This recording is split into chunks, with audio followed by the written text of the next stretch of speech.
Hi అండి, అందరూ ఎలా ఉన్నారు? బాగున్నారా? అయిపోయినాయి పనులన్నీ. ఏ వంటలు చేస్తారు? ఈరోజు సండే కదా, మాదైతే ఇంకా వంట వరకు వెళ్ళలేదండి. టిఫిన్లు అయిపోయాయి.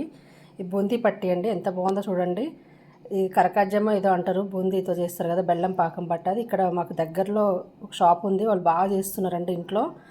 ఇంట్లో అంటే ఇంట్లో కాదు, షాప్లో మనుషులు బట్టి చేయిస్తుండ్రు. చాలా బాగా చేస్తున్నారు. టేస్ట్ మాత్రం భలే బాగుంది. రేట్లు రీజనబుల్గా చాలా బాగున్నాయండి. ఈ బాక్స్ వచ్చేసి 100 రూపాయలలాగా అమ్ముతున్నారు.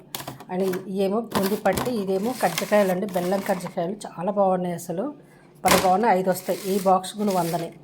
ఏం పూతరేకులు అండి, బెల్లంతో డ్రై ఫ్రూట్స్ వేసి చేశారు. భలే బాగుంది. నెయ్యి సూపర్ ఉందన్నమాట. పైన మళ్ళీ మనకు కవర్ వేసారు, చాలా బాగుంది. ఇది కూడా 100 రూపాయలు 5 వస్తున్నాయి. ఏమో ఏంటో మరి నాకు అర్థం కాలేదండి. ఈ వడియాలు మిక్సర్ లాంటివి కానీ మరి ఏంటో ఇటు పేరు అయితే తెలియదు. ఇవి కూడా చాలా బాగున్నాయి, కరకరలాడుతూ. టేస్ట్ మాత్రం చాలా బాగున్నాయి. ఇవి కూడా 100 రూపాయలే.